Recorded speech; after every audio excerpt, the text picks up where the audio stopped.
Это у нас автобус для Австралии. Смотрите, какой красавец. У него ступеньки есть для запасного выхода на случай аварии. Он сделан, получается, с дверями с левой стороны. Сейчас мы на него более подробно посмотрим. Давайте взглянем на них поближе. Надписи на английском, естественно. Автобуса у нас открытого я пока не вижу. С правой стороны, заметьте, у нас опять стоит африканец D14. То, что я говорил, заказов уже достаточно. Поэтому мы этих красавцев можем увидеть уже на заводе воочию. Хотя представлены они были совсем недавно.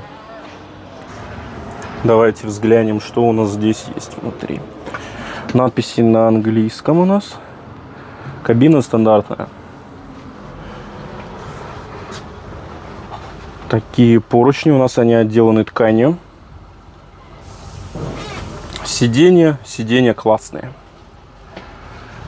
Насколько я понимаю, это не наши сиденья, это импорт.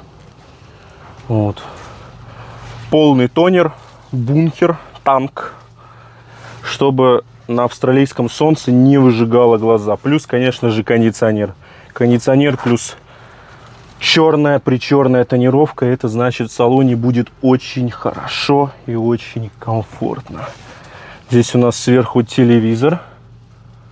Телевизор вот здесь у нас находится. Кондиционер, блок. У нас здесь двойное стекло.